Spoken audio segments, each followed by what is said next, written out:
All right. Hello, hello, hello. Welcome in. We are so excited to be back here today. Fantasy Life right here on Sirius XM Fantasy Sports Radio. Kendall, Valenzuela, Adam Ronis with you back again for the next 2 hours. And Adam, we're just an hour early. I mean, it's just an hour earlier. There's nothing has changed here. But we're back and I'm so excited to be here. How's it going? How you doing? Definitely excited to be back, getting ready for the fantasy football season. It is a little earlier. You were definitely concerned if I would make it, thinking I would not get up, but yes. I've done this before. It is a little earlier. I am good to go.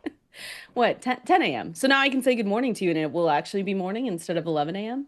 That is true. And a little bit earlier for you, but that's not a big deal. Yeah, 7 a.m. You're a morning person. I'm a morning person. I'm ready to go. And we're excited. We've got a great show planned out for you guys today because as you could have seen over there on Twitter, on X, we've got a great lineup of guests today. So this is going to be a really special show. We've got Matthew Berry coming in here pretty quickly off the top of the hour. And then we're talking with Ian Hartitz. We've got Paul Charchian and the one and only Dwain McFarland. And I have to say, Adam, we're doing all of this because we've got a great new upgrade to the Fantasy Life website. So who better to talk to about that than the one and only Matthew Berry? So we're going to bring him in now. How's it going? Hello. Kendall and Adam, welcome back. It's great to have you guys back on the air. America has missed you. I have missed you. So awesome to have you guys back. And, on behalf of Fantasy Life, we're thrilled to continue our partnership with Sirius XM. So, I'm great. Today is a great day, honestly. We have a lot of announcements, and it's been a good day at Fantasy Life today, including launching the show back again.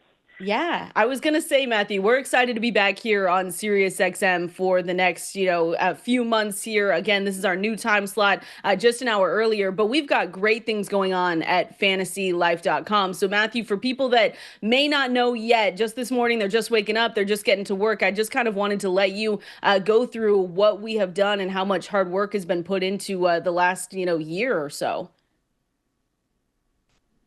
Yeah, incredible. The entire team has worked their tails off. They were up until like 4 a.m. this morning, actually, putting the finishing touches on it. But you can check out all the work at fantasylife.com. Brand new website, completely redesigned.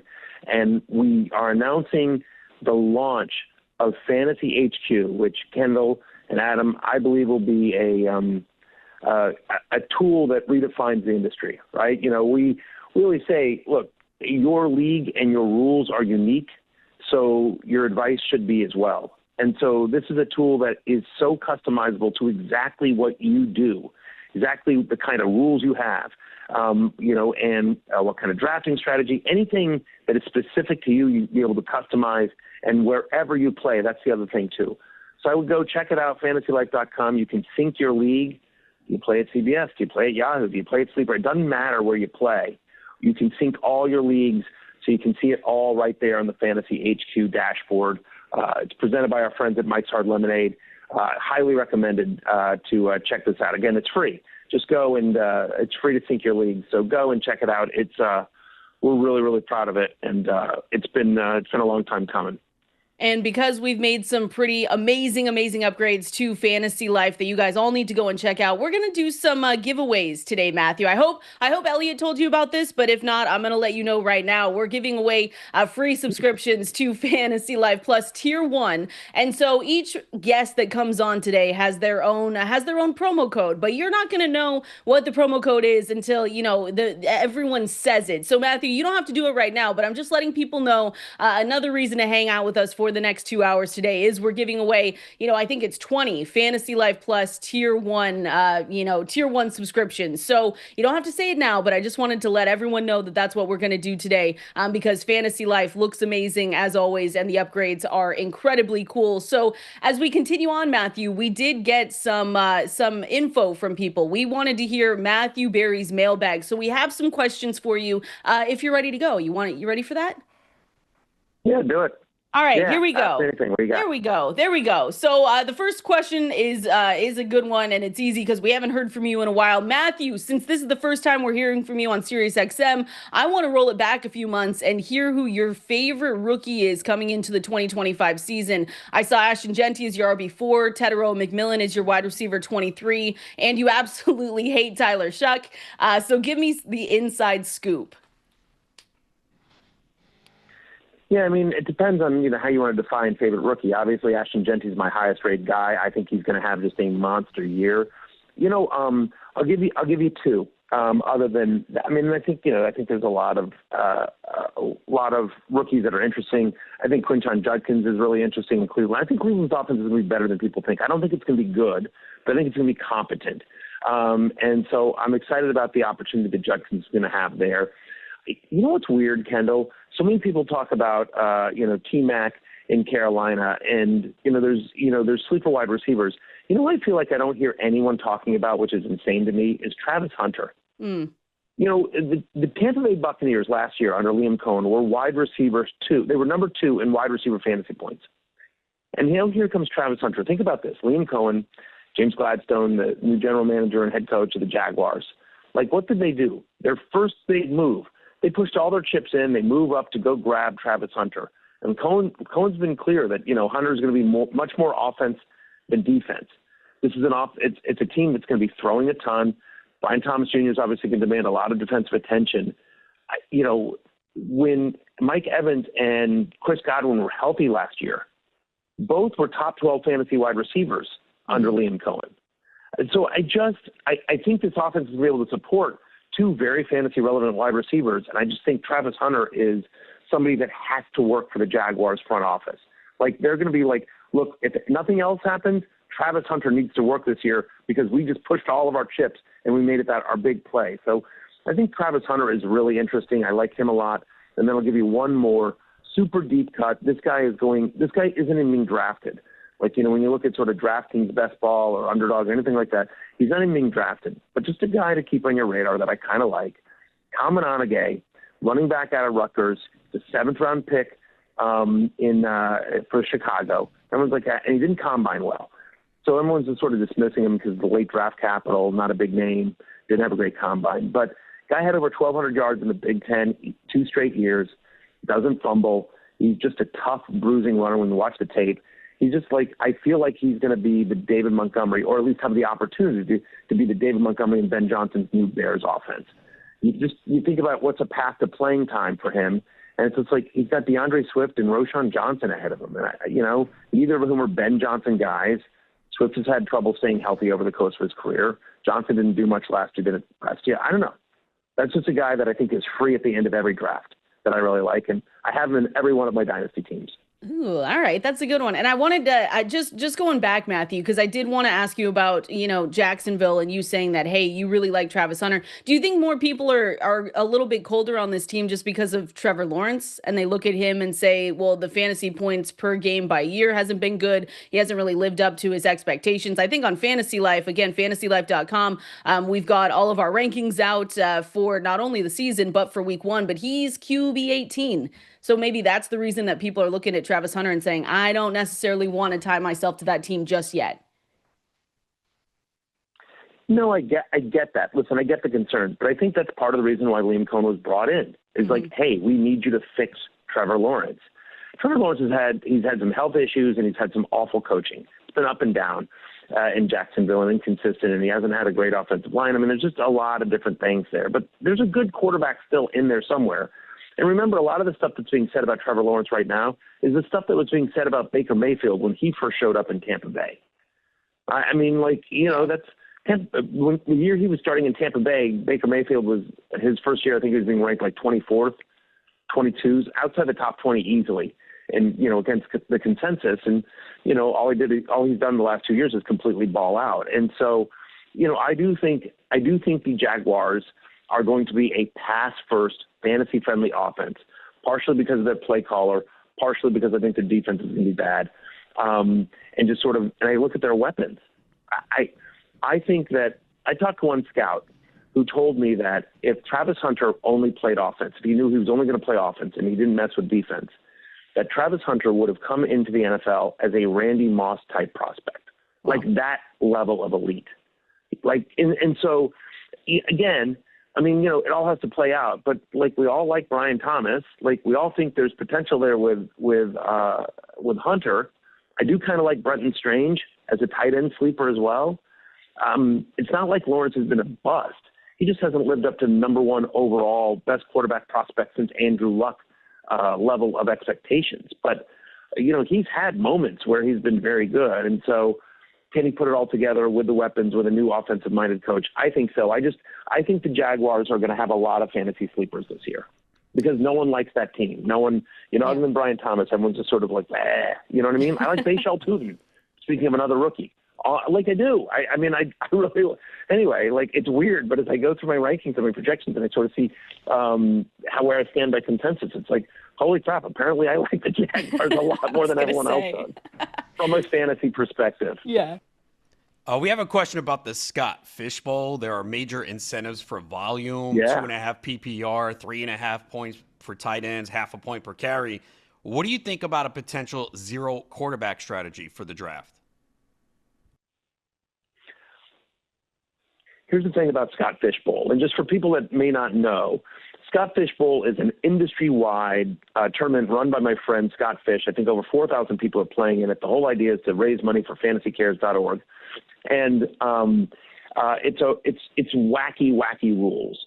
And so, again, it's a 4,000-person tournament. Everyone's divided into leagues of 12, but ultimately you're competing against another 4,000 people.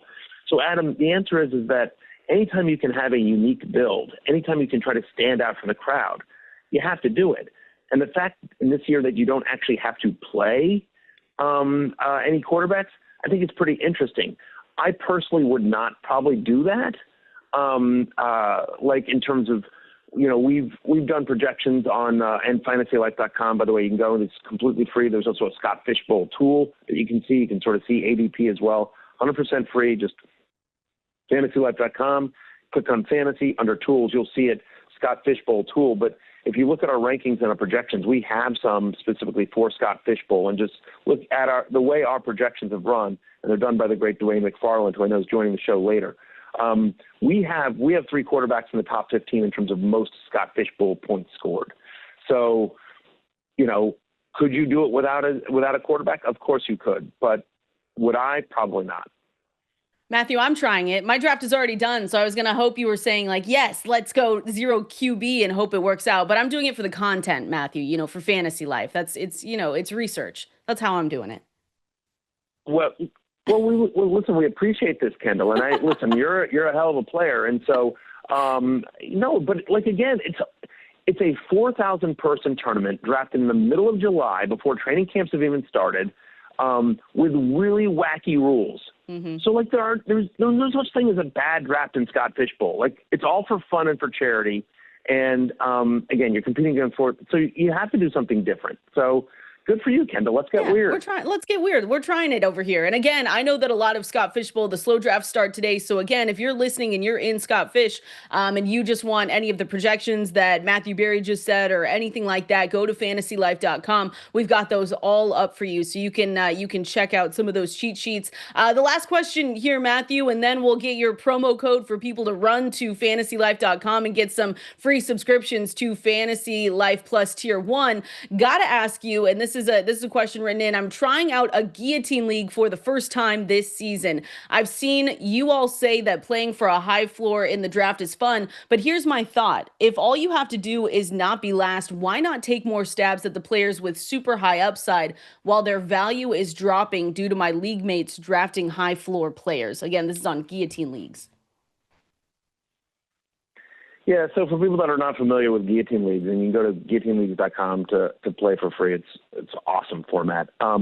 Basically, you're in a league, you start a team like normal, and then at the end of the week, the team with the lowest score in the league gets cut, chopped forever. Your season's over, and then you just keep continuing until only one team remains. The other twist there is that everyone, all the players on the team that got eliminated go back into the free agent pool every week. So every week you're the number 1 pick of a team is available. The number 2 pick on the team is available. It's like week 6 and Jamar Chase is on the waiver wire. It's crazy.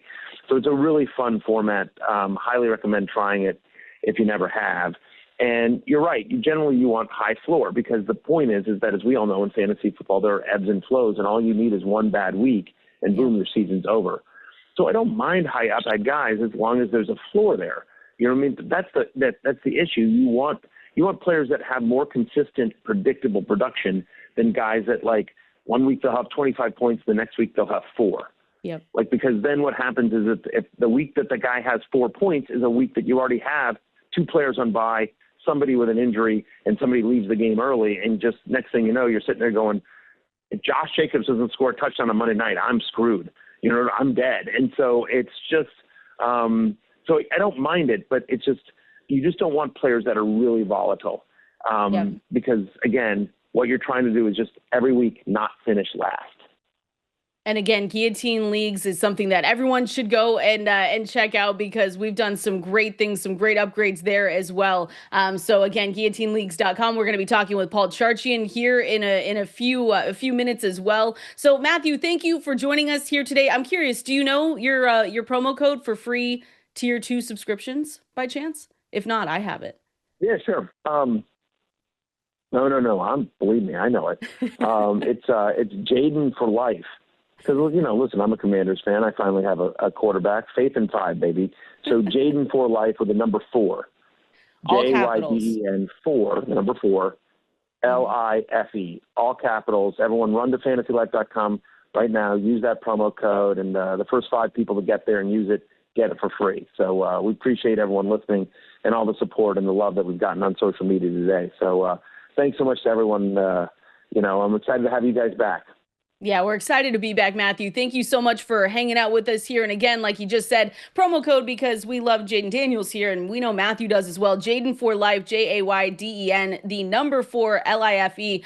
So head over to fantasylife.com with that promo code. You'll get a free tier 2 subscription from that. It's the first 5 people. So if it doesn't work at checkout, we've got a lot more chances for you to win those tier 2 subscriptions. The next one being with the one and only Ian Hartitz. It's a party when we get Ian Hartitz on the show. So we're going to talk with him through auction values coming up here next. Oh, you already know fantasy football is life. We are back, Fantasy Life, right here on Sirius XM Fantasy Sports Radio. Kendall, Valenzuela, Adam Ronis with you just an hour earlier, and we've got the one and only Ian Hardit. Again, it's a party. We've got, you have to go to the website fantasylife.com and check it out. We've made some awesome upgrades over there. Same with guillotineleagues.com as well. And we've got Ian Hardit to talk about that and auction values. Ian, how's it going? How you doing?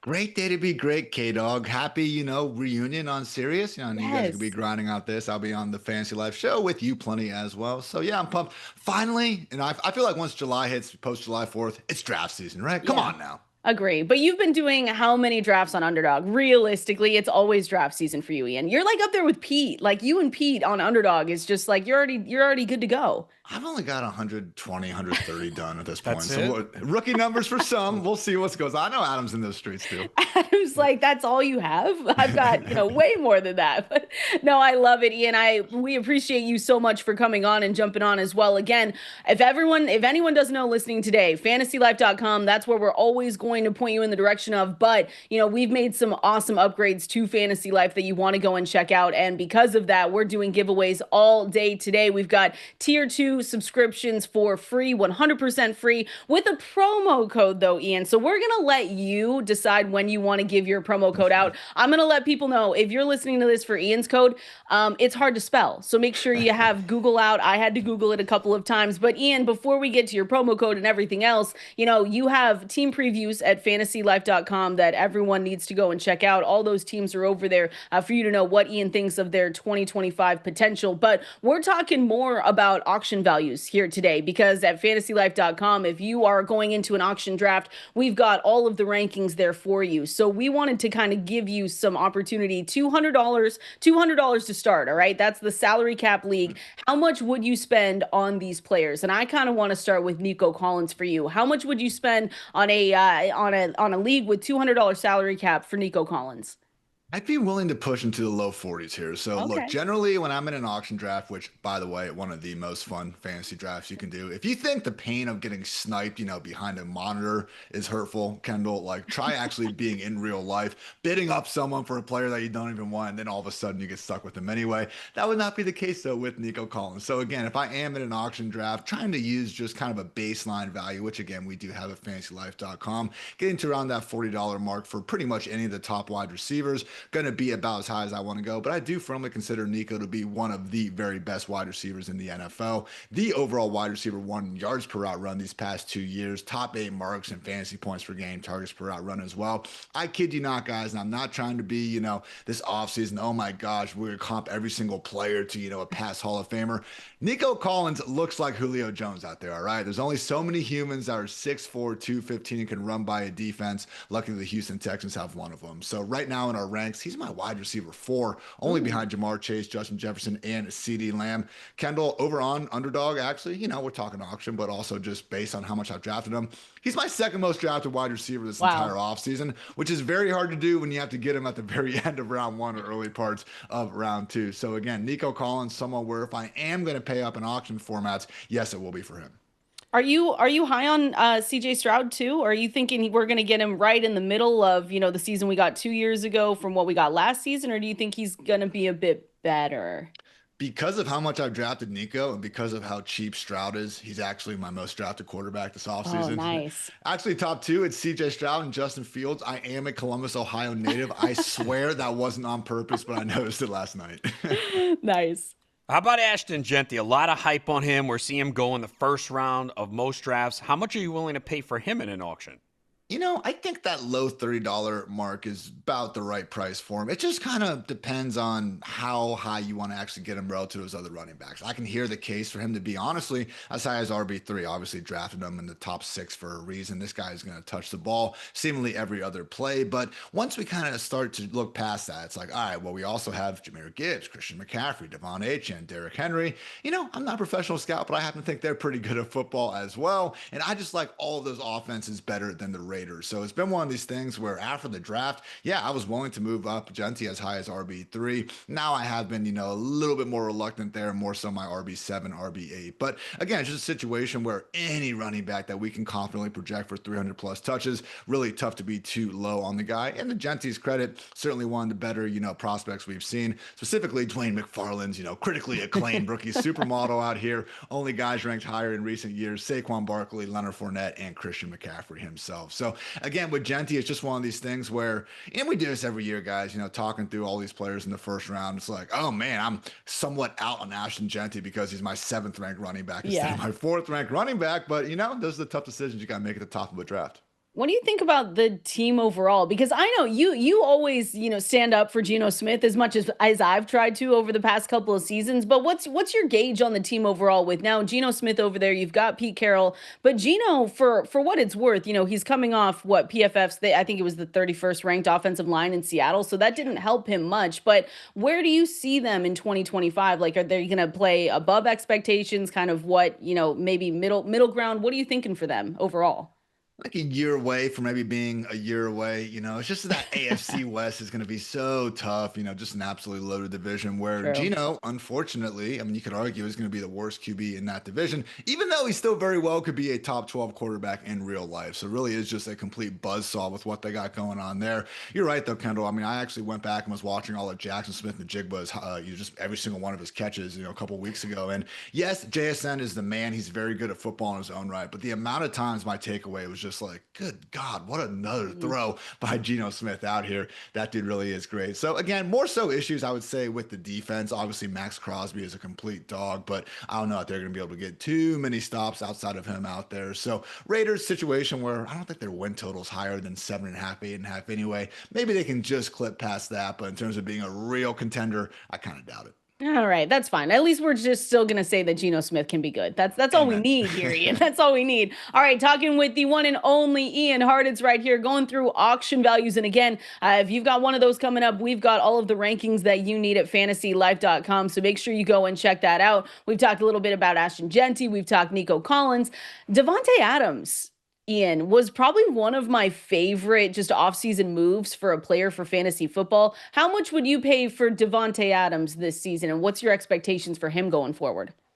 He's not going to be in that top tier with guys like Nico, but I think somewhere in that mid $20 range, 25, 26 is about the right price. I mean, you do look at the ceiling and what even last year, yes, it actually was as high as people like Nico Collins. In fact, during the final 6 weeks, only Jamar Chase and Brian Thomas Jr. actually scored more fantasy points. So, yeah, it took a little bit to get going, but it was a situation where, yeah, I don't think anyone thought Aaron Rodgers was exactly playing his best football. We already had a lot of target competition in Garrett Wilson. And just looking at that overall stretch with the Jets, 17.7 PPR points per game would have been good for wide receiver 8 status on the season. So normally when we are getting guys who are turning 33 next December, like Adams, obviously best years probably in the rearview mirror, but man, we are looking at truly one of the most fantasy-friendly offenses, if not the most fantasy-friendly offense in the league for wide receivers in the Los Angeles Rams. Overall, their wide receivers ranked second in both receptions and receiving yards since Sean McVay and Matthew Stafford joined forces back in 2021.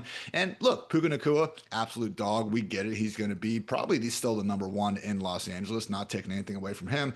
And not to be the boy who cried vacated targets out here, Kendall, but Cooper Kupp had 100 last year. Demarcus Robinson had 64. Tutu Atwell is a one-trick pony field stretcher, all right? I know people love Terrence Ferguson, but McVay has really never gone out of his way to throw the tight ends. I really think this could be a situation where we're looking at Puka and Devontae combining for maybe 300 targets. Like if we had to pick a couple situations around the league where it's possible, I do think this is it. So overall, my wide receiver 14, that is my highest, our highest, I should say, among all of our rankers. And just once you kind of get past Loud McConkey and AJ Brown, all these guys have one red flag or another, whether it's T. Higgins splitting stuff up with Chase, whether it's obviously Tyreek Hill, Mike Evans also being a bit longer in the two. So for me, with Adams, still very much maintaining his grade of football. And for me, it's that offensive environment that really pushes him to the top of my list. There are some concerns with the Saints offense and Alvin Kamara, a year older. He'll be 29 in July. Does he have another big season in him? If so, how much would you pay for him in an auction? I mean, it's funny because we've had fairly significant concerns about this offense for 4 years running ever since Drew Brees retired, and it really hasn't hindered Kamara any step of the way. RB5, RB13, most recently RB3 and RB5 finishes in PPR points per game, because guess what, guys? In full PPR scoring, it is tough to find a better cheat code than a pass-catching running back, and last year only Devon Achane actually was more productive on a per-game basis than Kamara. So obviously new coach with Kellen Moore, we got Tyler Shuck under center as well, but I'm confident enough just based on the lack of other high-end receivers in that offense, with all due respect to Rashid Shaheed, shout out Cooter Doodle, and of course Chris Olave. Again, Alvin Kamara is just one of these things where I feel like once week 1, week 2 comes around, we're going to be ranking him as a top 5, top 6 running back he's been. It's just this idea that, oh, hey, maybe if the Saints season gets derailed, all of a sudden Kamara is not going to be in the picture. But we really don't see situations in the NFL as much. It's not like the NBA where guys just, oh, hey, I'm healthy, but, our team's not very good. I'm going to sit out the last 5-6 games of the year.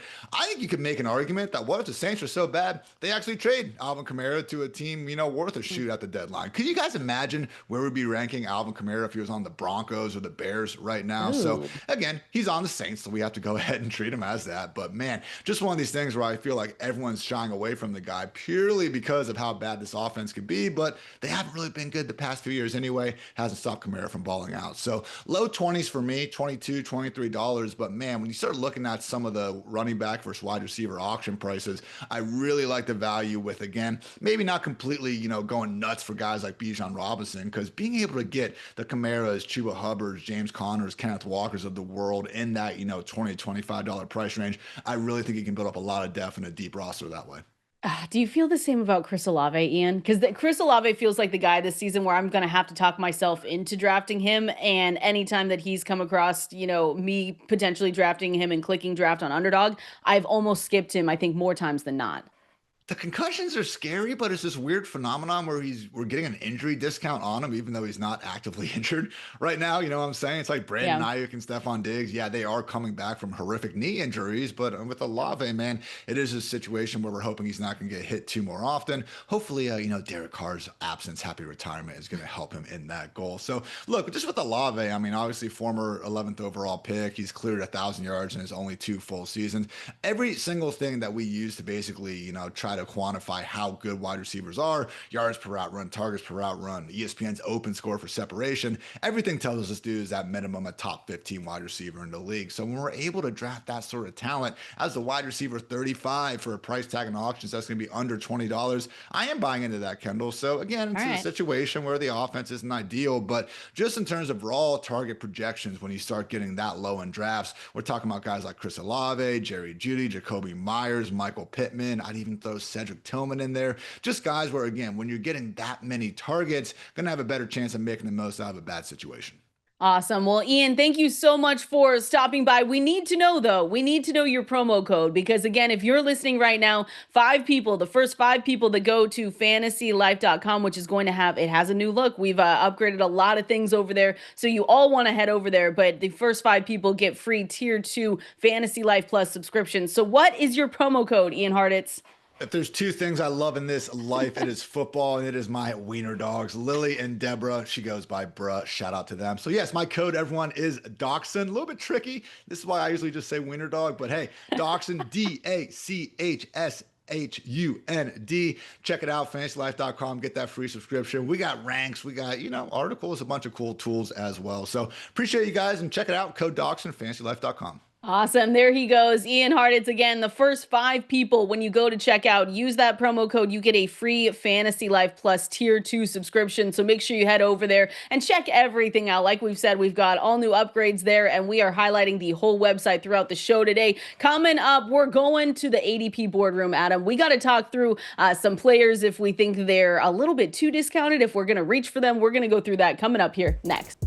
This is how you know we're back, Adam. We're back with Sabrina Carpenter. You're working early because you're on Sirius XM. I mean, we got Folgers. I don't know what's better. Whoa, than right slow now. down. No Folgers. Whatever. I didn't even have any coffee yet. What? Yeah, I did not. not. Are you okay? No, you're just so ecstatic about the show being back. Yeah, I had the I don't natural need coffee. Yeah. Natural energy. I didn't need the caffeine. I'll have some coffee after the show, probably. Wow, that's shocking. No coffee? I know you had yours, right? Oh, I've got Folgers right here. It's one of these things where I think obviously we have a lot of goals for this fantasy football season. One being winning all of our leagues. The second one for me, though, that's pretty high up there, like a 1A, 1B situation, is getting you to drink Folgers I'm giving myself week 10. Like week little 10, okay. Halfway through the season, and you're going to say something nice without me having to ask you to say something nice about Folgers. That's how it's going to go. If you send me some Folgers, I'll probably sample it and maybe surprise you and say, you know what? After all these years of not having it, it actually is decent. We'll see. Perfect. Week 10. All right, so we have a line set. I like that. Line set at week 10. Well, you guys can get in on the action and let us know here. But we are so back, and we are so excited to be here. Kendall, Valenzuela, Adam, Ronis with you right here, Fantasy Life on Sirius XM Fantasy Sports Radio. And we are not the only ones with a new schedule. We've got a new lineup here coming at you at 12 noon. You've got RotoWire Fantasy Sports Today with Jeff Erickson and Nick Whalen. At 2 p.m., you've got Elite Sports with Jeff Mans. And then at 5 p.m., you've got Fantasy Football Morning with Dolan and Paul Kelly. So make sure you check it out right here on Sirius XM Fantasy Sports Radio. All right, Adam, we're going to the ADP draft room. We're going to go check everything out at fantasylife.com. Again, that's where everyone can go. Fantasy football ADP draft board and grid. So this, Adam, for me, when I'm drafting, I really like to see the differences across all these platforms. We've got ESPN, Sleeper, Yahoo, Underdog, Guillotine if you want it, Dynasty ADP. We've got our consensus rankings right there. And I think just overall, Adam, since we're talking about getting started in fantasy for the 2025 season, it's just always good to know if you're drafting a lot, like I know a lot of you are listening to us right now, it's good to know the differences and where these players are going to be different on ESPN compared to Sleeper, compared to Yahoo. It's just a really good reason to go over there and just make sure you know what the difference is going to be. Yeah, I love this tool. I think it's great to look at, and you do have to understand the platform that you're drafting on. Yeah. The Q, the rankings, the ADP, they're all going to be different, and you need to be prepared for that. We've talked about it a lot on Underdog. The receivers go way higher. So when you're making that adjustment, going from best ball on Underdog to your redraft leagues, you have to understand that. It's going to be a little bit of a shock. You're going to be like, wait, I was drafting this guy in round 3, and now he's here in round 5 or 6. So it is important to know the different platforms because people do draft on different sites. So it just gives you an idea of where these players are going, especially if you've just been doing best ball all off season. You're in that mode, you're in that mindset, and you have to quickly get ready to adjust to redraft and understand, depending on what platform you're playing for, it's going to be different. So it's one of the most important things is to understand where you're playing, who you're playing with. You know, if you're in a high stakes league, you got to know the rules and what this scoring system is, because it's going to be different there. So it can be challenging, you know, if you play in a lot of different leagues because you're so used to one mode and now you're like, oh, now I have to switch to redraft with my home league where maybe the players aren't as good.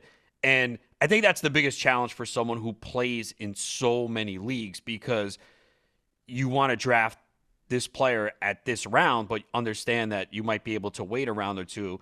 The problem is you don't want to miss out on that player if you're really high on him. So it can be challenging when you play in like 10 leagues on 5 or 6 different platforms. Yeah, it gets a little bit difficult. And that's why I say, like, this is one of my favorite tools on the website. Again, Fantasy Football ADP, you've got the draft board and the grid. So you can compare ESPN, Sleeper, Yahoo, Underdog, and compare across all of those different platforms where some of these players are going. So the one I wanted to start off with, just super easy, because everyone knows Justin Jefferson's going in the first round, but 2.6 on Underdog, 4.9 on Yahoo. And, you know, we don't need to sit here, Adam, and tell people to draft Justin Jefferson. It's really not, it's not something that is debatable, but I think it's interesting because a lot of people might come into the 2025 season and say, well, it's not a Justin Jefferson thing, it's a JJ McCarthy thing, because he is our consensus fantasy life QB 19. And there is a question there, Adam. We have a small sample size, if anything, from JJ McCarthy. But to me, when I look at this Vikings team, I say to myself, well, all right, Kevin O'Connell, who we told him at the Super Bowl this year, we said, hey, you're the quarterback whisperer. He's done all right. Kirk Cousins was able to get things done for fantasy football. We saw Sam Darnold last season. So to me, when I look at this team and I say, all right, they decided that they did not need to keep Sam Darnold around because they believe so much in JJ McCarthy, it makes me just kind of want to back it up and say, all right, yeah, I'm going to believe what Kevin O'Connell sees in this team. So that could be the one reason that people might pass up on Justin Jefferson this season, is not necessarily because of him and his talents, but maybe it's because of McCarthy and what they do or don't believe in him. Yeah, when you're looking at a first-round pick, you want to look at everything, the pros and the cons. And in someone who is sitting there looking at Jefferson, maybe comparing him to a CeeDee Lamb, might go, well, he's got a quarterback that we have not seen in the NFL. Yes, all the points you made are true, but that could be the difference in maybe not finishing as the number 1 overall receiver. But we've also seen him play with multiple quarterbacks, and you're trusting the system here in Minnesota that you know he's going to put up numbers. I think the other discrepancy you're seeing here is what we've talked about, where receivers go way earlier on Underdog, and you're going to see in redraft leagues, especially with the way the running back position was last year, you're probably going to see more running backs go in the first round and early, because people will remember what happened last season. Yeah, and it's just one of those things where are you drafting JJ McCarthy? Because I've been okay with it because he's cheap. And so there's in the back of my mind, it's always interesting, Adam, and I was thinking about this over the weekend where I said, who could be this year's Jaden Daniels, right? The player that was going way too late, where we were banging the table last season. I remember at this time, especially, we were just saying, hey, he should not be going as the QB 12 off the board. But I don't know if we get a Jaden Daniels, this season, Adam. But if we're talking about late round quarterbacks that could outperform their ADP, I look at JJ McCarthy and I say, all right, that could possibly be him. Yeah, he would be in a scenario where I'm taking 2 quarterbacks. If I miss out on the elite quarterbacks this year, more than likely, I'm going to take 2 quarterbacks. Again, though, that's got to be 18 roster spots or more. If it's 16 roster spots, I'm not going to take 2 quarterbacks.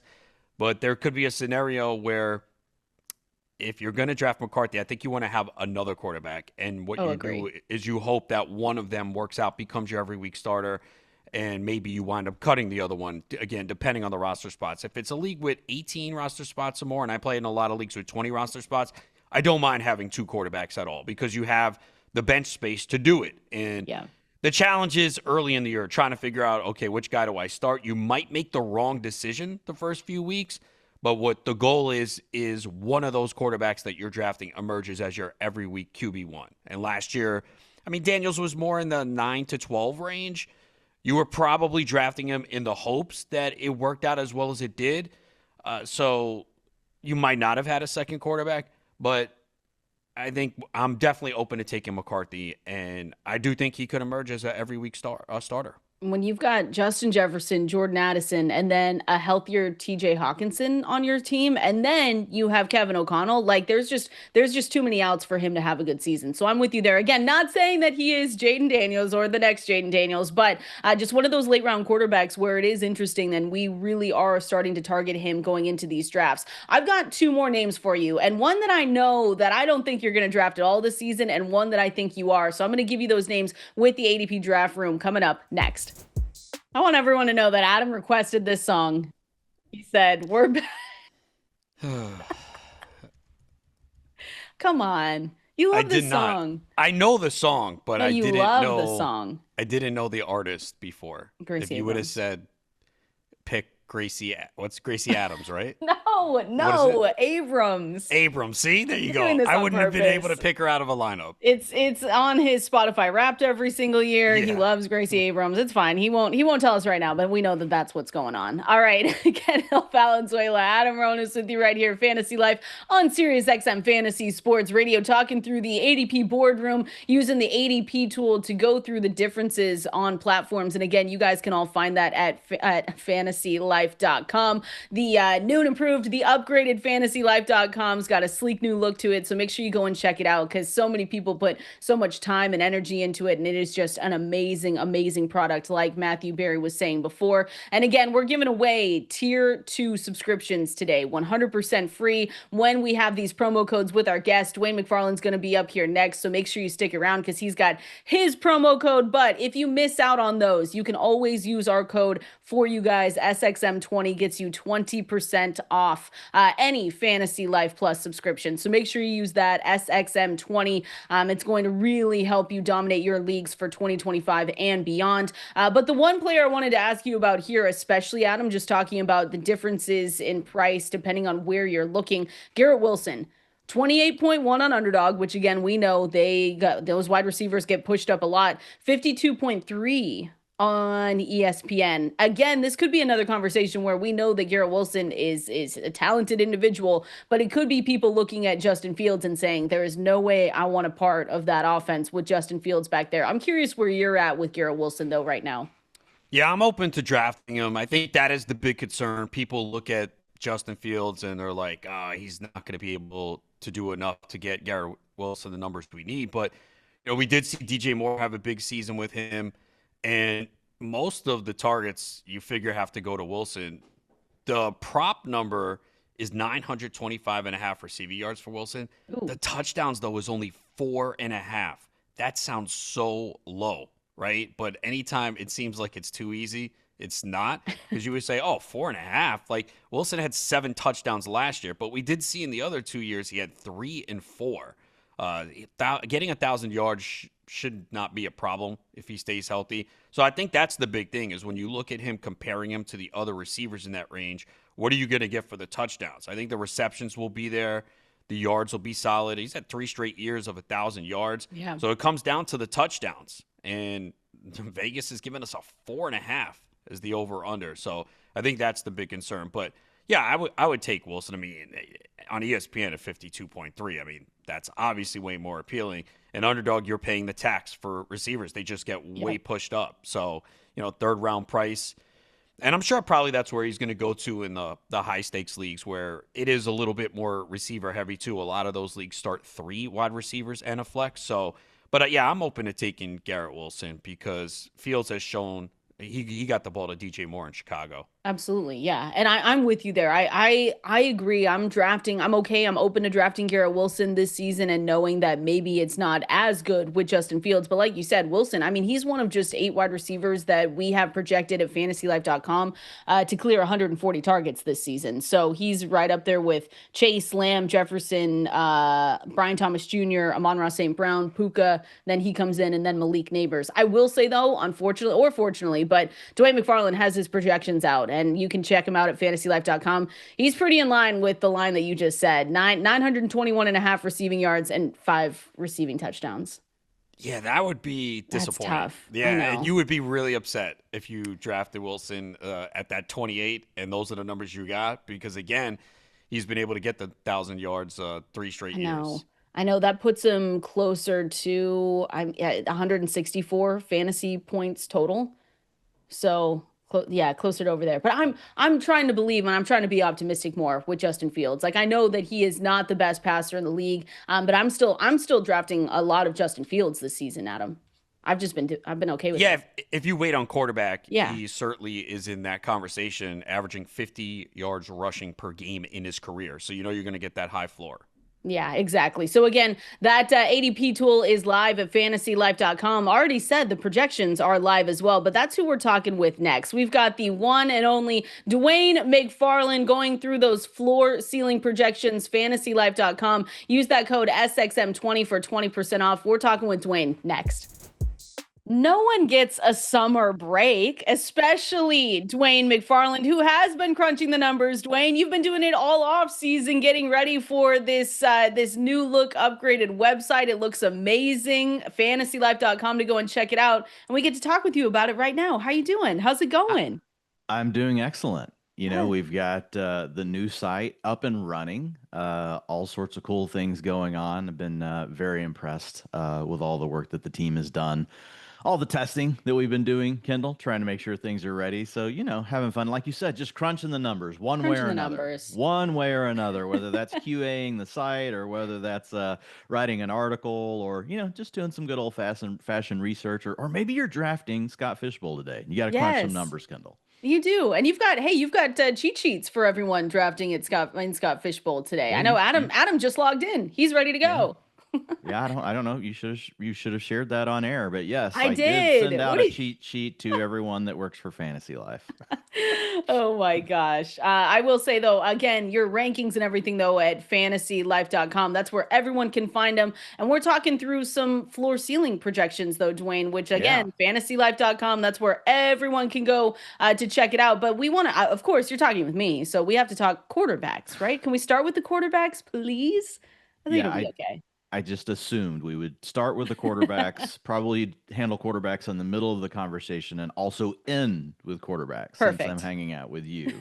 I know Ronis probably would like to discuss something else, but we know that you love quarterbacks. So, all right. Well, let's get into it. There's definitely one. We've talked a little bit about Kyler Murray. We've talked a little bit about Bo Nix in the past couple of weeks, but one that we just got done talking about and have mentioned with Matthew Berry was Caleb Williams for the Chicago Bears. If feels like, Dwain, people are either on one side and they're like, yes, I'm all back in on Caleb Williams, or they're on the other side saying, no, it's a Bears quarterback. No Bears quarterback is ever going to be good. I'm curious where you fall with the floor projections and then the ceiling projections for him in 2025. Yeah, so I did some research on this, and folks can go find this over at fantasylife.com for free, but it is really around how we measure upside, what ceiling and floor mean for quarterbacks. And the challenge is typically, Kendall, we get into like these either or kind of conversations. Like everyone acknowledges there's like the 4 elite dual threats, right? Everybody knows who those are. But then after that, it's kind of like, well, they're a running quarterback, or, oh, they're just a pocket passer. And really, like there's a blend of these things. And Caleb Williams is a really good example of one of these players that has a really nice blend, because if you look at him last year and what he did running the ball 81 times, Kendall, and he failed to score a rushing touchdown. If you go back and look since 2011, quarterbacks between 70 and 90 rushing attempts scored 3.6 rushing touchdowns. So he's due for that positive regression that we like to talk about in the rushing touchdown department. He's also a guy that can run for about 500 yards. So when you put that together, even though it wasn't a great rookie season, we expect him to get better in year 2, for all the reasons Matthew probably said. We get Ben Johnson taking over as play caller. You had Colson Loveland in the first round of the draft. Then you had Luther Burden in the second round of the draft. You've got DJ Moore there. We've got the weapons. We've got the play caller. We've got a quarterback that was taken number 1 overall in 2024. It feels like all the ingredients should be there. And when you put that rushing ability in play, while it's not on the level of Jaden Daniels, it's not on the level of Josh Allen or even Jalen Hurts, there is a tier in between, and he is in that. And so he is one of these guys that's really unique because, Kendall, he could, if he boomed, throw for 4,300 yards and 40 touchdowns and run for 500 yards and score 4 or 5 touchdowns. If he does that, he's going to be pushing to try to be a top 3 quarterback in fantasy. And in our floor ceiling logic that we created this offseason over at Fantasy Life, it takes account for all this. And essentially the way the logic works, it knows which components that make up fantasy points for quarterbacks carry the highest variance, which things carry the lowest variance year over year. And then it uses that to create these floor and ceilings. And the ceiling for Caleb Williams is 23.4 fantasy points per game. Now, the floor is 14.9. Like, there's some busts. Caleb Williams is one of these guys, Kendall. You could draft him, right, as the QB 11 off the board. And by week 4, you may just say, I got to cut this bum. Like, it could happen. That really could happen. But here's the thing. If you get it right, he does actually carry the type of ceiling that can make him the QB4, QB5, and help you offset what people are getting from Jalen Hurts, what they're getting from Josh Allen and these other guys. So it's a very unique kind of combination, in my opinion. Again, not going to rush for 800 yards, but he could run for 400 or 500 and throw for over 4,000, which makes him someone that I'm drafting a lot. And if I have to cut him after 3 or 4 weeks, great, because I'd rather still go ahead and take a shot on that upside. And you guys know how QB is. We can always find one on the waiver wire if we're looking for more of a floor option later. With you saying you're drafting him a lot, because I think you're the highest in our rankings, right? You have him as your QB9 still, or did you move him? Okay, so do you like the supporting cast around him? Does that mean you're drafting a lot of DJ Moore, Roma Dunze, Luther Burden with a question mark? Luther Burden. So really, what's interesting is I love Caleb, and all the other guys are kind of priced high. Like, we like them all, yes, and they all work well for Caleb, but I don't really want to take DJ Moore at the end of round 3, which is where he's going right now in underdog, or early round 4. Like, there's other players like Tet McMillan that I like in that range. George Pickens I prefer. Jalen Waddle I prefer. I like DJ Moore, okay, but I think there's some other guys that I like slightly more in that range. I think he's tiered right.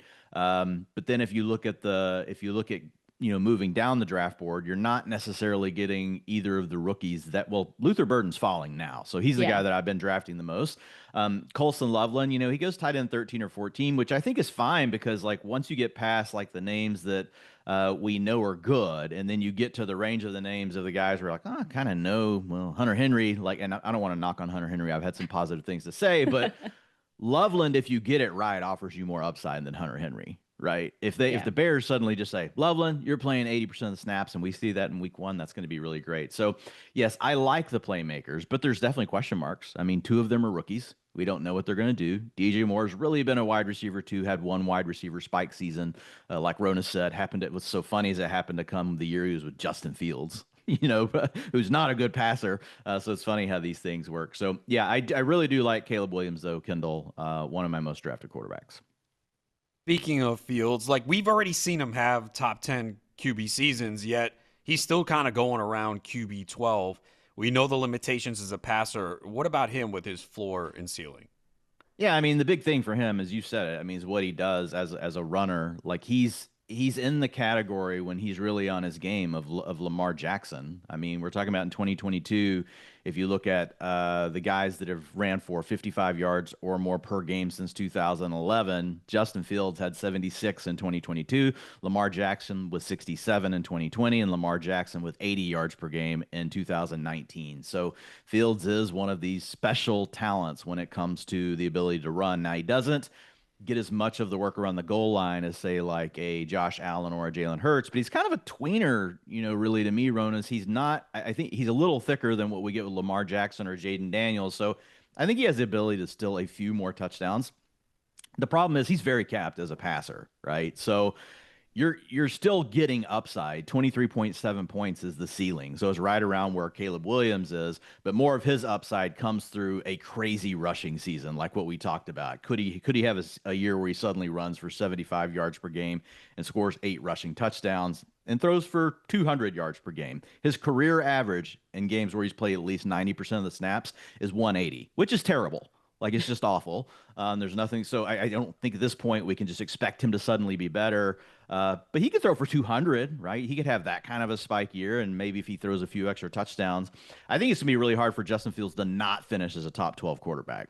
I don't think, like, I've heard some people say that he's got top 4 upside. I don't think he does. Again, elite rusher, but terrible passer. And when you put those two things together, do you probably have a fantasy starter? Yes. Do you probably have some guy that can give you a guy that gives you really big spike weeks? Yes. But do you have a player that's going to challenge the top 4 dual threat quarterbacks? No, you don't. So when you look at him then with Garrett Wilson, we were just talking about Garrett Wilson and just going through kind of the differences where he's being drafted, his ADP on Underdog compared to ESPN. And like Adam said earlier, he's one of just 10 players in the Super Bowl era to have at least 1,000 receiving yards in each of the first 3 seasons of their career. But then we looked at your projections and we're like, well, dang, we know that Justin Fields is not a good passer, but it's kind of reflected in the Garrett Wilson projections as well.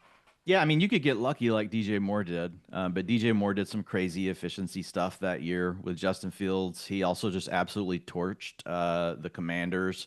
There's some teams that basically just weren't running. Like, I think Kendall, you and Ronis were out there trying to cover DJ Moore a couple of those games. I did pretty good. Were some. yeah. He had a good day on Ronis. So there were some weird things. There were some long touchdowns, some different stuff. Like I think basically DJ Moore just ran as pure as possible that year with Justin Fields, and I wouldn't expect that with Garrett Wilson. What I'll say about Garrett Wilson is he's a baller. What you just said, I mean, the poor guy. He's never had he had okay quarterback play last year, but I mean, he had to play with Zach Wilson the 2 years before that. And now he's going to have to play with Justin Field. I mean, maybe there's some vibes though. I mean, they played together at Ohio State. They both swear by each other. They really, say that they mesh well with their game. So there's a chance. I feel like Garrett Wilson is just priced a tad too high for me, right? Okay. I love the talent, but man, again, I said in games where Justin Fields has played 90% or more of the snaps in his career, he averages 180 yards passing. Do you know how many wide receivers that have played on teams that average under 200 yards passing per game have been wide receiver ones or even wide receiver twos? It's hardly any. It's just really, really hard to do. You're like down there in just really bad territory. So I look at Garrett Wilson as a borderline wide receiver 2. He has the talent to be a wide receiver 1 in the right situation, maybe even a top 6 guy. But this is a tough spot for him. I want to know about Trevor Lawrence. And again, we're talking with the one and only Dwain McFarland right here. You can find all the projections at fantasylife.com. We had Matthew Berry on in the first hour, and Dwain, he really likes the Jaguars offense for 2025. So I'm curious if you're on the same page, but more specifically with Trevor Lawrence and his floor ceiling projections for this year. Yeah, so Lawrence is a guy that I've been pretty much out on since his rookie season, but I am in on him this year, and it's for, 2 reasons. One, you have Brian Thomas Jr. and you're adding Travis Hunter. So we have 2 elite playmakers. Before you were throwing to Christian Kirk and Evan Ingram, like underneath chain movers. Christian Kirk, he can do some vertical stuff in the slot, but like just not the playmaker. We saw what BTJ did last year, really can take a touchdown to the house from anywhere. Could be a slant, could be a crosser, could be a deep route. Doesn't matter. Just get the ball in this guy's hands, let him do his thing. Travis Hunter is very similar. We don't know for sure how much he's going to play on offense, but we know when they need big plays, they're going to have Travis Hunter on the field. We also have Liam Cohen arriving, who did a really good job from a scheme standpoint last year. So I would expect them to really maximize, getting these guys moving around, doing all the different things they can to create touches. And even if they want to limit Travis Hunter's role because they want him to play defense, I think they'll prioritize him when they have him out there, Kendall. So I think you have these 2 playmakers. And then the other part is just looking at Trevor Lawrence, and what he's done, as a rusher. This is a guy that in his 2 best seasons was right around 250 yards passing per game. If you guys go check out my article, that puts him like in this group, it's group 3, which is known as good passers. But then if you look at kind of, striding these guys by their rushing ability, Trevor Lawrence, he's somewhere between, 18 to 25 rushing yards per game. That just gives you enough added upside, Kendall, that like you could hit a spike season where he throws for 275 yards per game and runs for 30. And we've already seen him around the goal line these last, 3 seasons, 2 out of the last 3 seasons. Like I think it was 4 and 5 touchdowns. So he can do a lot of different things for you. And now he has these playmakers. So Trevor Lawrence, even though he's not lived up to the billing of being the number 1 pick, and, he's really thought of as being like a generational quarterback prospect by a lot of people, I don't think that's going to come through. But could we see? I mean, look what happened last year with Baker Mayfield. Look what happened last year, even whenever we think about Sam Darnold, like these guys that were, that can really spin it to all levels of the field. And I do think Trevor Lawrence can do that. You guys go check out Ian Hartitz's, threads over on X. And man, like Trevor Lawrence, like I get it. We could do this for every quarterback. But you talk about like these amazing throws that just don't end up being touchdowns. Like there's a bunch of them to Calvin Ridley. There's some to Christian Kirk. I mean, so I look at Trevor Lawrence and I just think, okay, there is the chance, again, to have a guy that could throw for 4,000, 4,200 yards, throw for 35 touchdowns, and then rush for like 400, Kendall. And, give you, if he scores 4 or 5 rushing touchdowns and does those things, like that's what I'm looking for. I really want the combinations. I want the guys that can get to that 250 to 275 passing, but also I've got a chance for 20 to 30 rushing. And Trevor Lawrence is absolutely like one of the best candidates after Caleb Williams is off the board. You can say Trevor Lawrence, new Baker Mayfield. We would love that. We need a clip. You don't want to do, you want to say that? No? I mean, yes. We could say Trevor Lawrence is the new Baker Mayfield. Baker Mayfield also scrambled more last year. Now I don't know if that's Liam Cohen or if that's just more Baker like figuring out late life cheat code. Hey, I can scramble for these first downs. But when I look at Trevor Lawrence, Kendall, I look at Caleb Williams, I do think there's a chance that we look back at this season and we think stat God. We think that about those two players. So I think you have something you have to say here. Okay. I love, first of all, this is my favorite. This is one of my favorite promo codes today. But if you heard that one, Stat God is the promo code for Dwain McFarland, STATGOD, because Dwain has been crunching the numbers all off season and getting you guys ready for the 2025 season. So go over to fantasylife.com. The first 5 people to punch in that code get a free Fantasy Life Plus Tier 2 subscription. So head on over there now. That was a good one, Dwain. Stat God, STATGOD.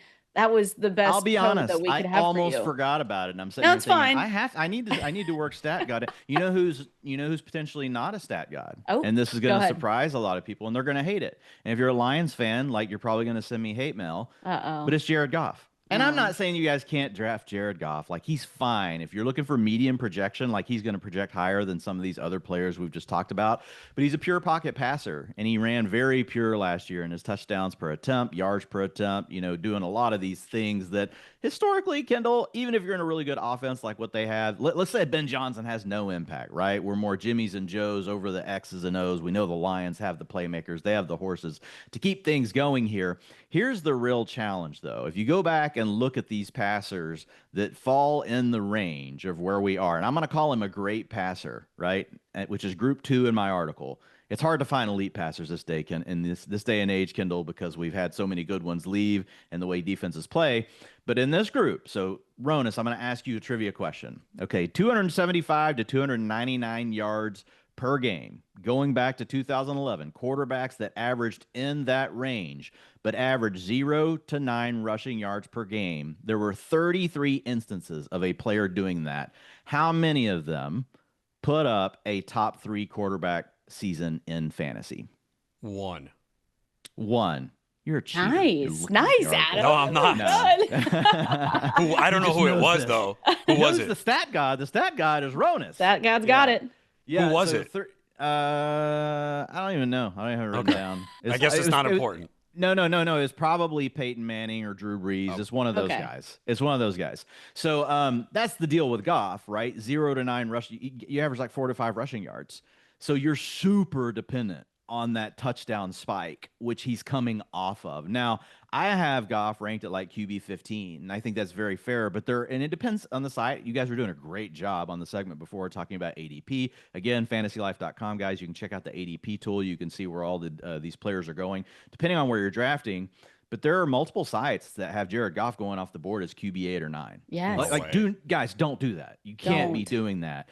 If you wait on quarterback and you want to take him as like the 15th quarterback off the board, great. You can do it. You want to draft him in best ball because you took Amon-Ra St. Brown, you took Sam Laporta, and you want to stack it up, and you're hoping that in the playoffs you get the spike week that wins you best ball mania. Great. Jared Goff, totally in play. But if you're looking at, just a quarterback that could go bananas and help you win your league, he's not the guy. It just the numbers just don't bear it out. So ceiling not near as high as the other guys that we talked about. It's right around 20 fantasy points per game versus the other guys we were talking, between 22 and 23 fantasy points per game. We agree. I mean, I think Adam and I were talking about that in May or something, like months ago, because we were looking and I didn't think that people were fully on it, but on Underdog, Dwayne, we said maybe it's because people wanted to, get their stacks. It has to be that, That's the right? only way we could see Jared Goff going as the QB8 on Underdog. I thought that was Yeah, crazy. he goes later than that on Underdog. It's actually, I think it's like Sleeper and Yahoo where he might be going the highest.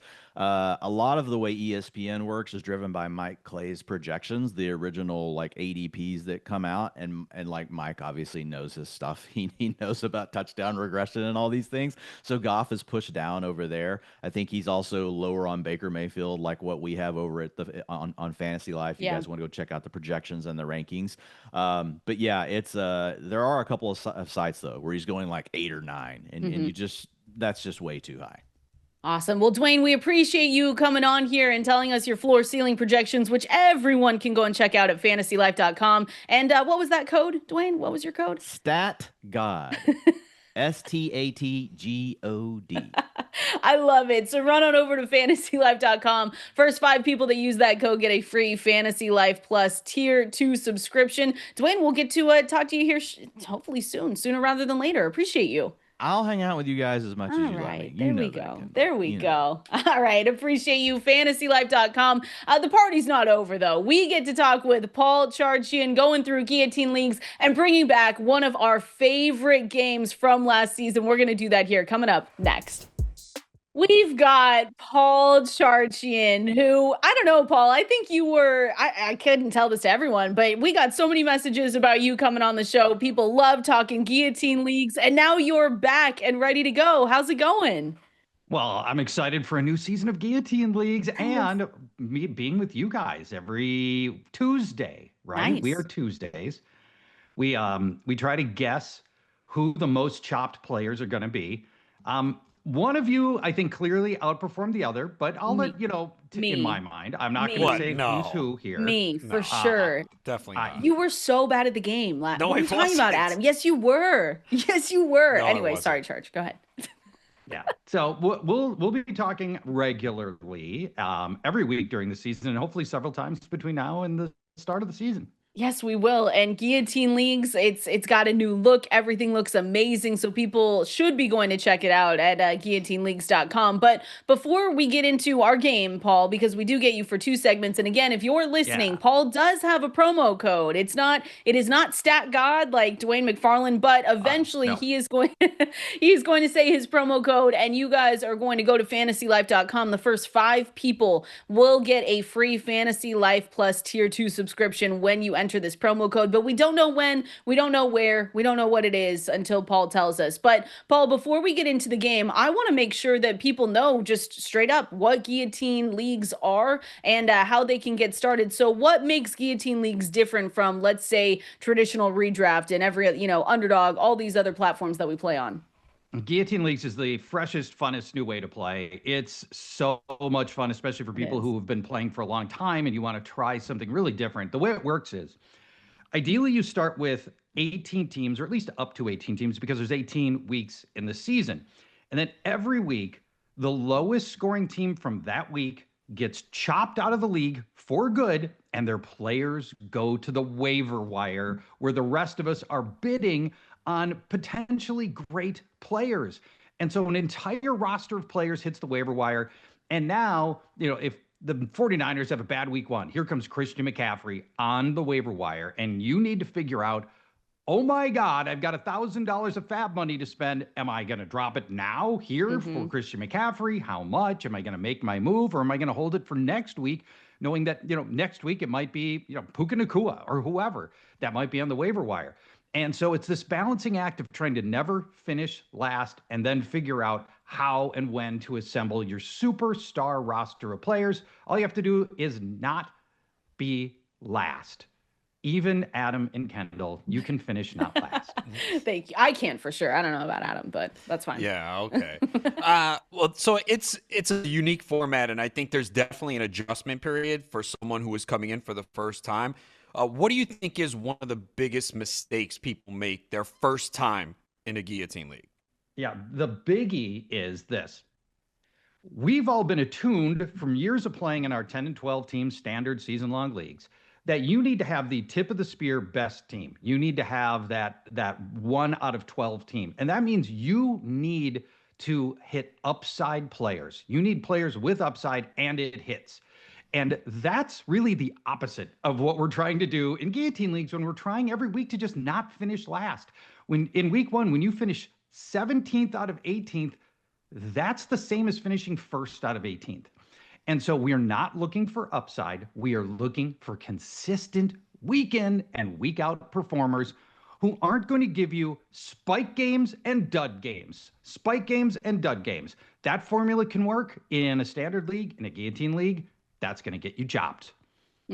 Because one of your biggest, I remember you wrote an article just about draft day mistakes to avoid, and people can go and check that out at fantasylife.com. But I remember reading it because it was my first time last year, Paul, and it was one of my favorite. It was probably actually the favorite thing that I did last season was being able to play Guillotine Leagues. But the first step was like unlearning everything you know about fantasy football. And that was the hard but fun part, is like you're in all these other redraft leagues, and then all of a sudden you go to Guillotine and you just have to unlearn what you thought you knew to win.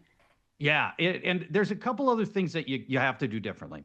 And one of the biggies is you have to devalue rookies. I mean, one of the great ways to win a traditional league is to hit on rookie players that emerge over the course of the season. It's the emerge over the course of the season part that's really, really tricky in a guillotine league. You don't have time to wait for a rookie to gain the confidence of his coaches. And even if he's going to be good by the second half of the season, sometimes it doesn't matter. Let's take Jahmyr Gibbs as an example, a great running back. But it really took until week 8 of his rookie year before he had topped just 9 fantasy points even 2 times. And it's a slow start for Jahmyr Gibbs. And he's really, really good, right? He's a first round talent now and was last year. So you don't have time on rookies, but that's such a good pathway and a known pathway in a traditional league. But we can't do that here in Guillotine because you don't have the 8 weeks to wait around. You have to be focused on staying alive every week. We don't have time for rookies to come around. And are you looking more for the consistent, boring player as opposed to a player that is boom or bust, where 1 week they get 25, next week they get 3? Yeah. Absolutely. And I'll give you an example of where that really comes in for a guillotine draft. A good player. I think that we all agree that T. Higgins is a really good football player. Yeah. But the problem is he's the number 2 guy in an offense that feeds Jamar Chase 175 targets last year.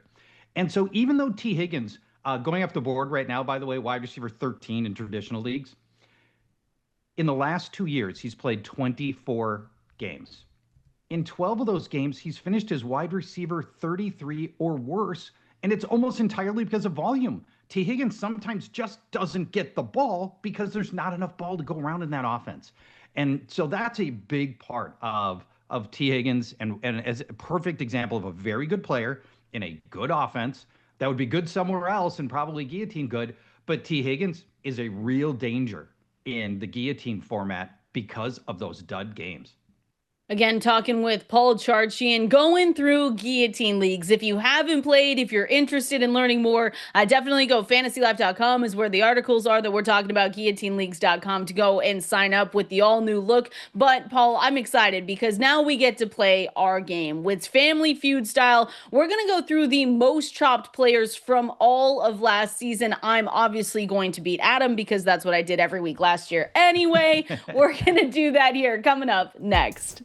We've got the best host around, Paul Charchian, back with us talking through, well, you can explain it here, Paul, but we're going through kind of the worst, maybe the worst players from 2024 Guillotine League season. And again, everyone listening, we will have a promo code for you. Paul will have a promo code for you. So when you hear that code, make sure you go to fantasylife.com, go ahead and input that, and you will get a free Fantasy Life Plus Tier 2 subscription when you do that. First 5 people, so you got to be quick. We appreciate everyone listening to us today right here, Fantasy Life on Sirius XM Fantasy Sports Radio. So, Paul, I'm handing the mic over to you. We're playing a game. I'll beat Adam. It'll be fine. Everyone already knows, but let's see what we're doing. All right, we are playing Family Feud style. the category today. Well, let me back up one step, and you can tell I'm having a little bit of a hard time with this. Every Tuesday, we have you two guess who the most chopped players for that week was. And that's pretty easy because you can look back at the week and go, here's a really popular player who's in a lot of lineups and he had a bad game. And so that was pretty easy. This is a much tougher assignment. We are looking for the 10 most chopped players all year last year. Okay. All right. Now, the reason this is so hard, Adam and Kendall, is you have to be pretty good player to be in lineups all season long, but you can't be so good that you never got chopped. Like Jamar Chase was good enough that he was in lineups all year, but he was so good that he was not somebody who was a top 10 chop E. So the way this game works is mechanically, let's have, I don't know who goes first. Me. Adam, do you want to? Okay, Kendall, fine. Okay, oh, Kendall goes first. Here's how it works. Kendall. Yeah, I like how this works. You have 3. You're trying to get 3 of the top 10 players, most chopped players from last year. If at any point you miss any of them, then Adam gets to steal with one guess. Okay. So it's a tough assignment, and I don't know that you're better off going first. Yeah, no, so, Adam, you want to know? Adam, do you want to go first? No, I'm kidding. It is difficult though, because I will say, Paul, when you first mentioned this, I was thinking, okay, the most chopped players from last season, it's got to be the guys that were injured. But as you said, it has to be guys that were in lineup. So I'm going to go back and I'm just going to say this player because I remember every single week I went back and forth and I said, well, I have to keep him in there because it feels like I have no one better. So I'm going to start with, I don't even like this. No. Okay. I'm going to start with Deebo Samuel. Is Deebo Samuel one of them? Ding, ding, ding, ding, ding. Number 3, most chopped player last year, Deebo Samuel. And I think you hit it exactly on the head with Deebo, where you felt like he was too good to not put in your lineup. And all he did was just give us dud game after dud game. And a frustrating player for a lot of people, and apparently frustrating enough for San Francisco to move him over to Washington, where now I think I think people will have a much, much shorter leash on Deebo Samuel this coming season. All right, you've hit one of the 10 most chopped players from last year, Kendall. Can you make it 2? Oh, I kind of want to go out on a limb, but the quarterbacks are way different in Guillotine Leagues because there's always good quarterbacks hypothetically out there. But I'm going to go out on a limb because this was also another guy where Adam and I remember giving advice last season where we just said, if you can, just drop them, just chop them from your redraft leagues. I'm going to say CJ Stroud. CJ Stroud finished. Yeah, I'm afraid. Is the answer on this. Let me tell you where he did finish. Dang it. Stroud was the 42nd most chopped player. It's not even close. I think people just stopped starting him halfway through the season. Yeah, well, quarterbacks are interesting in Guillotine Leagues because, as you said, Paul, there's usually always good enough ones that you can go and pick up. So I went out on a limb. I tried. So Adam gets to steal. You did. I think in this case, Stroud I think at midseason, we had all just given up. Whatever. All right, Adam, this is your chance to steal. You have 9 of the 10 most chopped players available to you right now. Can you find just one? You only get one crack at it. You got to get this right. Uh-oh. Okay. Well, Deebo was on my list. I definitely thought that was a good one. This guy has got to be on it. He's a player that was good enough to start every week where people kept hoping that it would turn around, and it never did. Tyreek Hill. Ooh. Ding, ding, ding, ding, ding. The number 1 answer. Wow. Adam Ronis. Tyreek Hill was chopped 8,000 times in our system last year. That's crazy. It's not, though, because every week you were hoping that you would get that boom game. You're like, okay, this is the week. It can't continue. Yeah. And that offense changed where it was such short passes to Achane and Jonnu Smith. Yes, he dealt with the injury, but Tyreek Hill was that player that was drafted in the top 5 of redraft where you just said, I got to keep running him out there. And that's why I thought that I didn't know if he was 1, but he had to be in the top 10 easy. Well done. Well done. Nice. Kendall gave you the opening, and you smashed it, hitting the number one most chopped players. Can we guess some others on the list? Yeah, do you have the list? Absolutely. If you've got some queued up, give them to me. I wanted to know about, my other guess was Marvin Harrison Jr. Yeah. If he was on it. Hit. Number 4, Marvin Harrison Jr. We kept thinking, and we talked about the danger of rookies last segment and how drafting rookies in Guillotine is really fraught with peril. Marvin Harrison may go on to have an amazing career, but it never came together last season. And I think just on draft equity alone, people kept starting him all season long. Who do you have, Adam? DK Metcalf. That's a good one. DK Metcalf coming in at number 18. So that was a good guess, but not inside the top 10. Any other shots you want to take before I reveal the remainder of the top 10? AJ Brown. Oh, that's a good one. He is not in this. He comes in at, let's take a look. Oh, way down. Oh, okay. Yeah, he's at like a number 90. So, 90. I like the buzzer. Travis Kelce. Travis Kelce. That's a good one because it's like you had to start a lot, but never felt like you quite got there with him. Kelce. He had 8 weeks of single digits. Yeah, 32. Okay, not top 10. Chopped player. All right, Paul, who's in the top? Good thing I got that Tyreek Hill one. Yeah, jeez. Yeah, nicely so done. annoying. All right. Here are your full top 10 for those playing along at home right now in the home game edition of Family Feud. Number 1 already revealed, Tyreek Hill. Number 2, Jonathan Taylor. I have him on this Interesting. list. Yeah. Because, I think it's the lack of receptions. You think, okay, he also started slowly. Like, he had a huge finish to the season. If you look at his last few weeks, he went off. But he had some dud games early in the year. But you did mention the lack of receptions for these running backs hurts. It does hurt. It does hurt. Deebo Samuel, you've already identified as 3. Marvin Harrison at 4. Number 5, believe it or not, Justin Jefferson.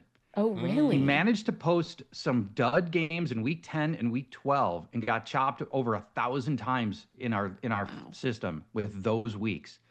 Number 6, another player a running back who doesn't catch, Kyren Williams.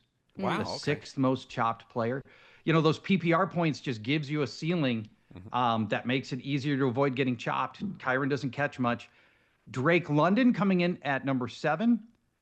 And a big surprise here, Josh Allen, 8th most chopped player. Wow. Which I didn't see coming, but you know, the passing touchdowns weren't big, and then were not enormous for him. And then when he didn't run in touchdowns, he was a chopped candidate. This next guy will make a ton of sense. Another running back who doesn't catch, but you felt like you had to start him every week, Brian Robinson. The Washington Commanders running back. Yeah. He would chip in, 1 catch a game. Austin Eckler would house the rest. And Robinson, when he did not score, which was a lot, was very dangerous. And rounding out the top 10, most chopped Guillotine League players, Patrick Mahomes, 10th most chopped player. Interesting. Yep, Patrick Mahomes. He just, the ceiling just wasn't there this year. And he would get you, he was good enough, and I think a lot of people felt compelled to start him every week. He's Patrick Mahomes, but just a lot of chops. One of the biggest takeaways now that I'm going to use going into my Guillotine League drafts, Paul, is it just sounds like, we all love running backs, but you shouldn't love a running back as much that doesn't catch the football. That's like key here. Not in this format. We're just trying to keep a high floor. Those guys that don't catch, and then Jonathan Taylor gets 12 carries for 48 yards and no receptions, and now you're chopped. That's the danger with guys. Runners who can't catch, very dangerous. Interesting. All right, Paul, do you have a promo code for everyone listening here today for the first 5 people that go to fantasylife.com, free Fantasy Life Plus Tier 2 subscription? I do. We've been playing Family Feud, so our Fantasy Life code for a free Tier 2 subscription, Steve Harvey. Steve Harvey, who is always aghast when there's a double entendre that comes up on Family Feud. He's heard them all a million times. He knows they're coming, and yet somehow always is like, oh. Now, those of us old enough to remember, and Adam, I know you're in this category. the Family Feud host that we always love, Richard Dawson. Oh, we should have made him the code word. I would have preferred that. Now, I'm sorry. You can blame. Know who he is. No, I don't even. I'm going to be honest with you right now, Charge. I don't know. I don't know who that is. So Richard Dawson was a British actor who became famous in America on Hogan's Heroes, but more so when he was a recurring guest on a different game show called Match Game. Adam, do you remember Match Game? I don't. You don't? No. Match Game was in its heyday, and there's been variations of it that are still running today, but it was in its heyday in the mid-'70s, and it had a panel of 6 celebrities that were on it of the time, like Fannie Flagg and Brett Summers and Charles Nelson Riley, B-list celebrities that did the game show circuit. And Richard Dawson was on it, but Richard was very handsome, and he was also very good at the game. And so the contestants would always pick Richard Dawson, to the point that, like, when you had the option of choosing, like, linking your fate to any of the 6 celebrities, they would always choose Richard over and over and over and over, to the point that it started to anger the other 5. And the other 5 started to turn against Richard, and eventually Richard left the show to go start Family Feud and be the original host there. And he was the host of Family Feud for, I think, over a decade. Well, that can be your code. How about we make that your code next time? We'll make Richard sure Dawson. We'll make sure to do it. But right now, Steve Harvey, your favorite. Harvey. Steve, yes. STEVEHRVEY is the code for Paul Charchian over there. So head on over to fantasylife.com, put that code in, you get a free Fantasy Life Tier 2 subscription. Paul, it was so good to talk to you, so good to be back with you. And like you said, during the season, we get to be with you every Tuesday, but hopefully we get you a little bit earlier than that this year. Yeah, absolutely. We'll talk very soon, and we'll keep talking Guillotine Leagues. All right. Thank you, my friends. Bye-bye. All right. There he goes. Paul Charchian again. Go and head over guillotineleagues.com. Brand new look is amazing. And we're going to be playing that, Adam, all summer long and going into the season. That's for sure. Yeah, and I think that was a sign of things to come already with a victory. So now, whatever. You all can't right. talk all that trash. Whatever.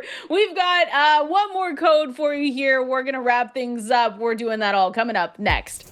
Appreciate everyone hanging out with us here today. Kendall, Valenzuela, Adam, Ronis with you, Fantasy Life on Sirius XM Fantasy Sports Radio. It was a busy show, Adam. It went by so quickly because time flies when you're having fun. But when we've got a new look website, upgrades to the tools, everyone can check it out at fantasylife.com. That's what happens when you're having fun. It's always fun. And the first weekday show, obviously we've been doing them in the off season on Sundays, although I haven't spoke with you in like a month. Whatever. A month. Whatever. It has been like a month. Okay. It's been 2 weeks. You're like, you know what? I was on 3 weeks ago. Nah, you missed like 3 out of the last 4. No. Yes. No. Anyway, why you call me out? I'm here now. Isn't that all that matters? I'm not calling you out. I mean, you're here and you're going to be here every day. Every day. Weekdays for the next 5-6 months, whatever. I know.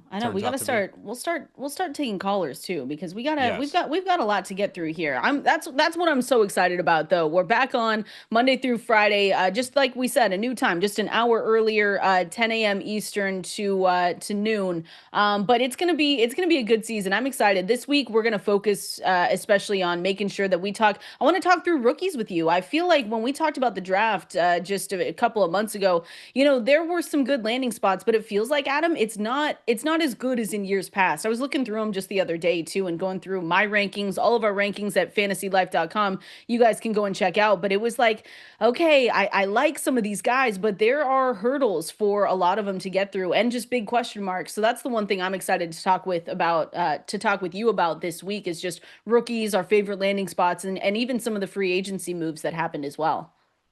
Yeah, a lot of movement this offseason. With the rookies, like you said, I think from a dynasty perspective, we feel good about some of the rookies this year. It could be a challenge. But the one thing to keep in mind, and we see this every year, the rookies can start slow, and it goes back to what Charch was talking about, where in a Guillotine League, that's not ideal. But in a redraft league, you're just going to have to be a little patient. Like we saw it last year with Bucky Irving, right? We just didn't see him involved heavily. But if you were able to hold on to him, he was a difference maker in the second half of the season and led you to a fantasy championship. And a lot of talented running backs came in to the NFL this year. Yes. Some of them will hit right away. Some of them, it's going to take some time because it's a split backfield. Maybe there's a veteran there that might get most of the workload early on. but I think you're going to have to be patient with some of these rookies. Yeah, and we always have to be a little bit more patient. Obviously, talking about Ashton Jeanty is a little bit different than talking about a Travion Henderson, but we're going to make sure to keep diving into those, to all of the rookies, to all of the offseason moves that were made. Like I said, though, fantasylife.com, that's where you can go. Ian Hartitz has all of his team previews out, so make sure you head over there. Those are just one, great reads, but two, it gives you good insight into what to expect for 2025. And I want to push this code again because it looks like we still do have just maybe one or two left with Matthew Berry's code here, Adam. So it was Jayden Forever, JAYDEN, the number 4, and then ever, EVER. So if you're listening and you want that tier 2 free subscription at fantasylife.com, make sure you head over there. But I don't know, Adam, the one thing at fantasylife.com as well that I'm excited for, not the most, but one of the big ones was something that we already talked about, which was the ADP boardroom, and just kind of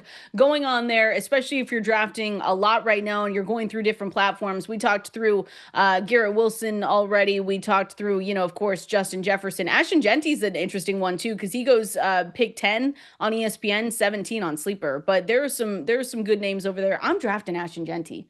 I'm not scared, Adam. I'm not scared. It's not every time, but I'm not scared about him. Yeah, look, if it's late first round, I'm open to taking him. You could pair him with a top receiver. And I think that can work out. I think in some other leagues, you might start to see him go in the top 6, top 7. And we know that this is going to change. The ADP does shift a lot. I mean, it might not right now, but as training camps open, as we get more information, and you're going to see players move up, players move down. I think Jeanty is one of those players that maybe moves up a little bit, especially as you start to hear more positive buzz. And we know he's going to come in there and get a big workload early on. What did Pete Carroll already say something where people got a little bit scared? What did he say like last week or something? Something like that.